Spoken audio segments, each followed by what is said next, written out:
क्या राधिका, क्या पति मिला है तुझे? आए दिन तो तुम मायके में ही रहती है। हाँ तो दामाद राम जैसा मिला है हमें। और तुझे क्यों दिक्कत हो रही है भाई? और नहीं तो क्या माँ, अभी तो शादी हुई नहीं तो इतना झिक कर रहा है। कल को बीबी आ जाएगी तो और नहीं आने देगा मुझे मायके।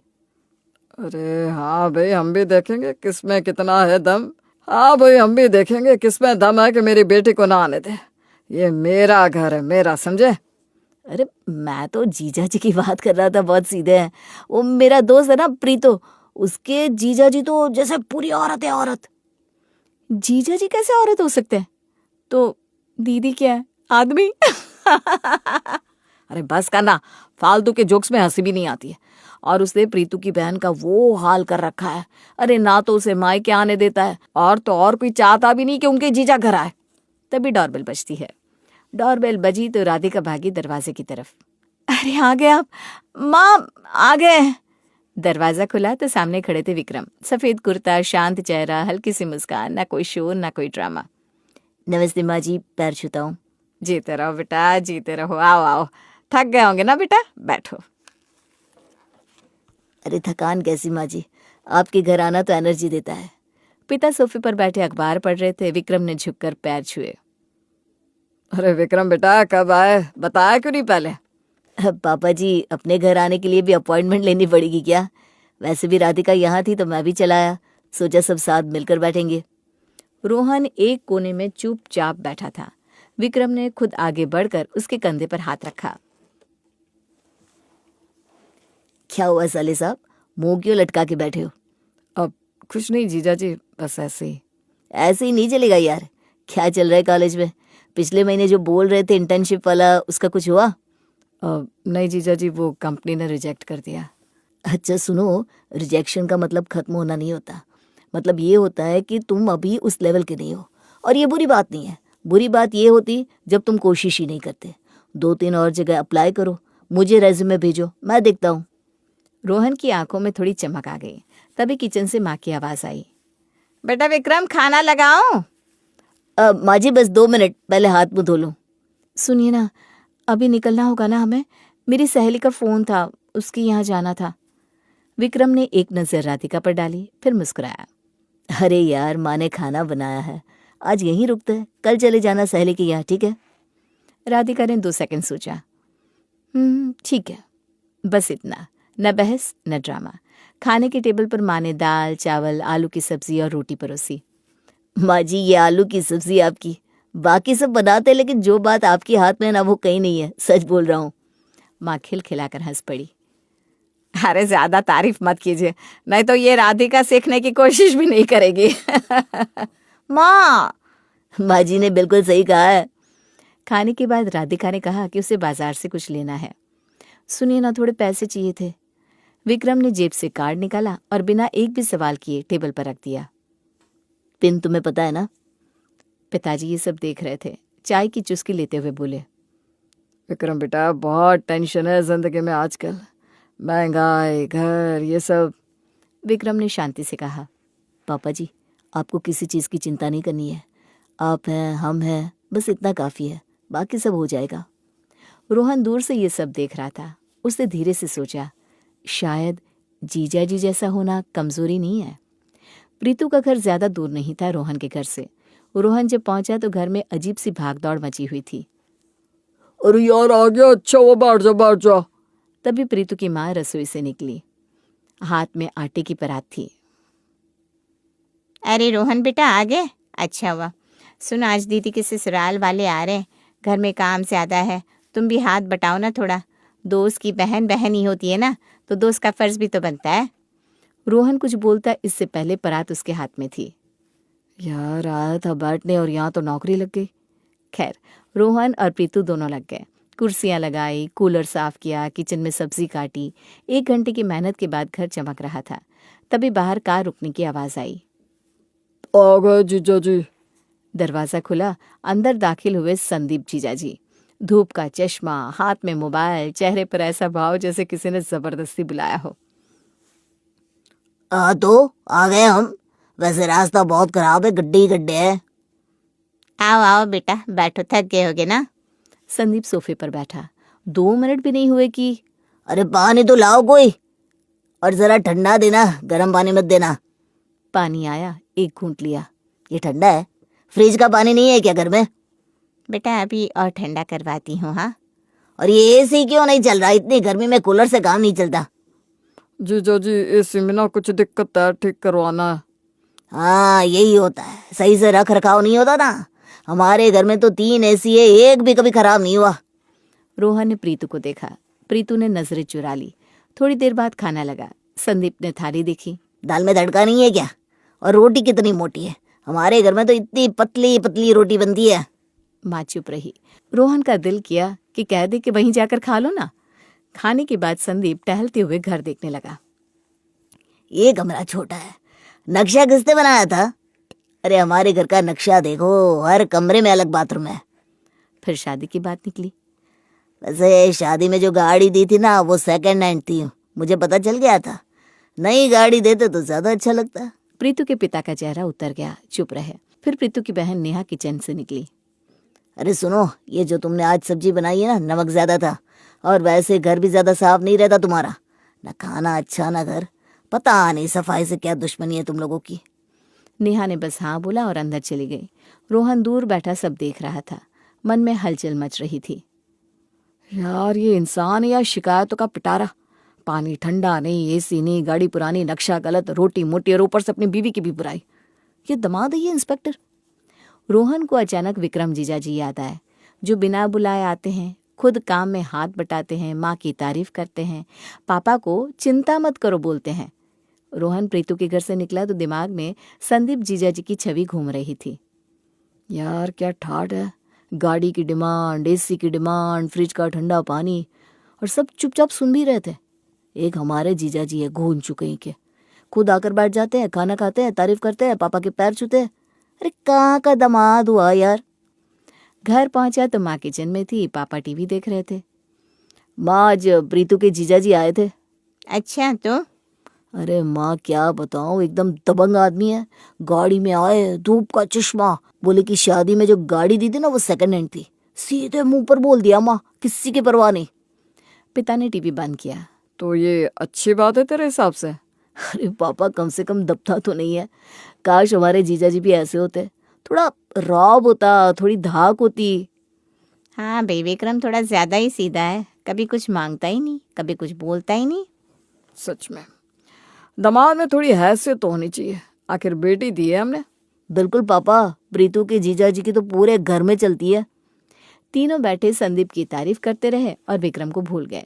किसी ने नहीं सोचा कि प्रीतु की बहन नेहा की आंखें आज भरी हुई थी और वो घर में रहते हुए भी अकेली थी। विक्रम पहली बार आया तो सबने अनदेखा किया। उसने सोचा शायद सब व्यस्त है। दूसरी बार आया तो रोहन दोस्तों के साथ बाहर था, पापा अखबार में डूबे थे, माँ किचन में थी। विक्रम खुद चाय बनाकर लाया। किसी ने नहीं पूछा कैसे आए, थके नहीं, खाना खाओगे। विक्रम ने राधिका से धीरे से कहा, सब ठीक है ना? हाँ हाँ सब ऐसी हैं। तीसरी बार आया तो रोहन ने सीधे मुंह बात तक नहीं की। पापा ने ऊपर से नजर उठाकर देखा तक नहीं। माँ ने चाय रखी और वो भी बिना पूछे कि पियोगे या नहीं। विक्रम चुप रहा, मुस्कुराता रहा, सोचता रहा कि शायद अगली बार ठीक होगा। चौथी बार आया तो रोहन ने दोस्त से फोन पर जोर से कहा, हाँ यार घोंचू जीजाजी फिर आए। विक्रम ने सुना, कुछ नहीं बोला। राधिका शर्म से पानी पानी हो गई। पांचवी बार आया तो माँ ने राधिका से कहा, वो भी सुनाई दे जाए इसलिए जोर से। अरे बेटा तेरे जीजाजी कुछ लेकर नहीं आते कभी? अरे बेटा तेरे पतिदेव कभी कुछ लेकर नहीं आते? प्रीतु के जीजाजी आते हैं तो मिठाई का डिब्बा, फल, कुछ ना कुछ लाते हैं। ये तो खाली हाथ ही आ धमकते हैं हर बार। विक्रम ने चाय का कप रखा, उठा, बाहर गया। 15 मिनट में मिठाई का डिब्बा लेकर आया। माँ ने बिना शुक्रिया कहे डिब्बा रख दिया। उस दिन विक्रम ने राधिका से कहा, चलो घर चलते हैं। हाँ चलती हूँ, बस थोड़ी देर। माँ बीच में आ गई। अरे कहाँ जाएगी अभी, कल त्योहार है, बेटी यहीं रहेगी। विक्रम ने एक बार माँ को देखा, फिर शांत आवाज में कहा, माँ जी, राधिका मेरी बीवी है, त्योहार हम अपने घर में भी मना सकते हैं। तू मुझे सिखाएगा? मेरी बेटी है वो। और फिर वो पल आया जिसका किसी को अंदाजा नहीं था। हाँ माँ जी, आपकी बेटी है लेकिन अब मेरी बीवी है। और जब से शादी हुई है तब से मैं हर बार यहाँ आता हूँ, चुपचाप बैठता हूँ, घोंचू सुनता हूँ, खाली हाथ के ताने सुनता हूँ, बेटी नहीं आएगी सुनता हूँ। बहुत हो गया। आपने जो इज्जत देनी थी वो दी नहीं, जो मान देना था वो दिया नहीं। मैं दामाद हूँ, नौकर नहीं। चलो राधिका। राधिका उठी। माँ के चेहरे पर पहले हैरानी, फिर लाली। देखा, दामाद का असली रंग निकल आया। बड़ा आया हमें सिखाने वाला। यही तो थी औकात पापा, राम जैसा नहीं, बस दब्बू था। दरवाजा बंद हुआ। माँ ने आंचल से आंखें पोंछी और तमतमाते हुए बोली, ठीक है, अब देखते हैं, सबक सिखाएंगे। बेटी को वापस बुलाएंगे और फिर देखेंगे दामाद साहब क्या करते हैं। इतना घमंड। आने दो अगली बार, दरवाजा ही नहीं खुलेगा। हाँ, और राधिका दीदी को भी बता देंगे कि किसके साथ रह रही है। घर में गुस्सा था, अहंकार था, नाराजगी थी, लेकिन एक चीज नहीं थी। वो आदमी जो हर बार चुपचाप आता था, पैर छूता था, तारीफ करता था, रोहन को समझाता था, पापा को समझता था, और शायद अब कोई पूछने वाला भी नहीं था कि वो क्यों चला गया। घर में 3 दिन पहले से बात चल रही थी।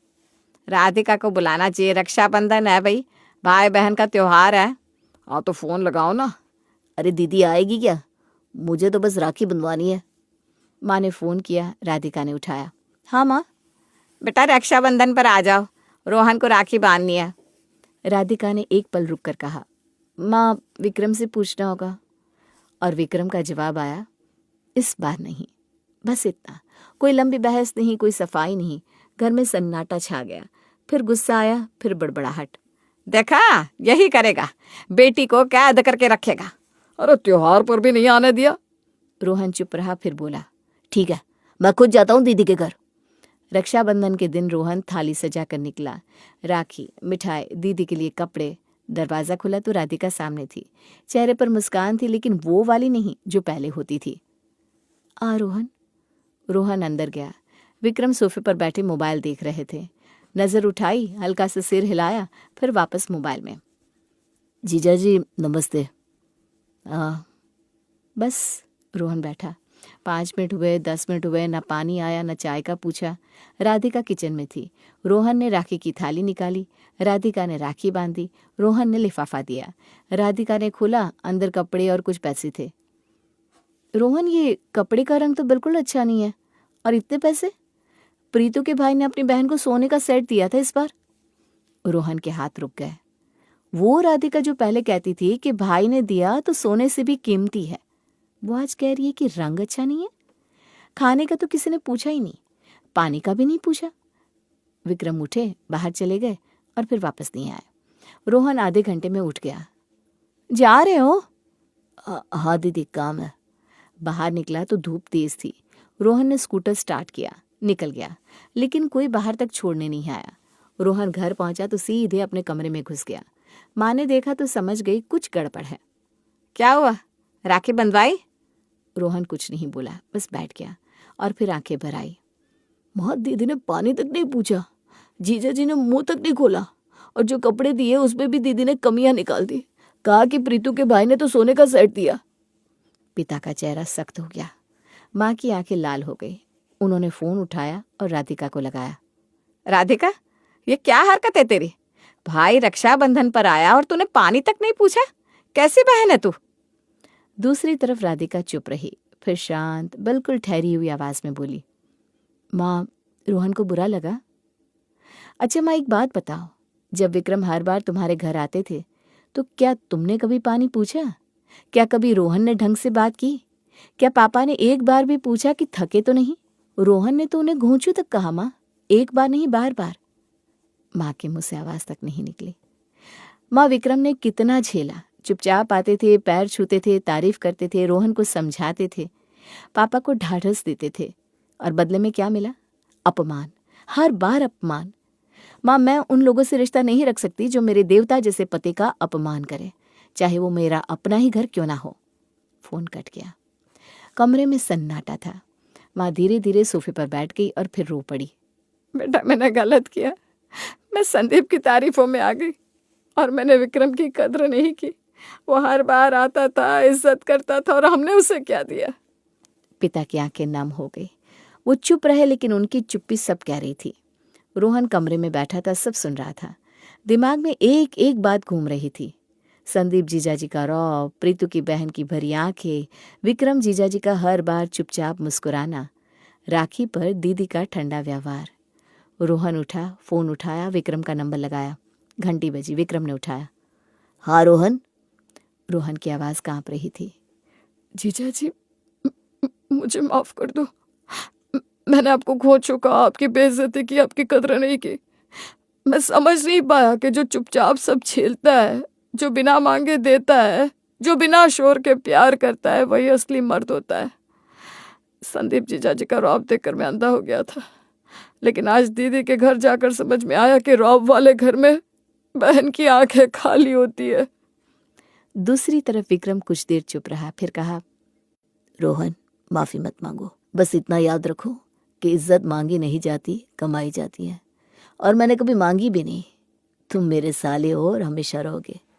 रोहन की आंखें फिर भर आई, लेकिन इस बार दर्द से नहीं, शर्म से और राहत से। उस दिन घर में कोई शोर नहीं था, कोई ताना नहीं था, बस एक एहसास था कि असली दामाद वो नहीं होता जो रौब दिखाए। असली दामाद तो वो होता है जो बिना रौब के भी घर का सबसे मजबूत खंभा बना रहे।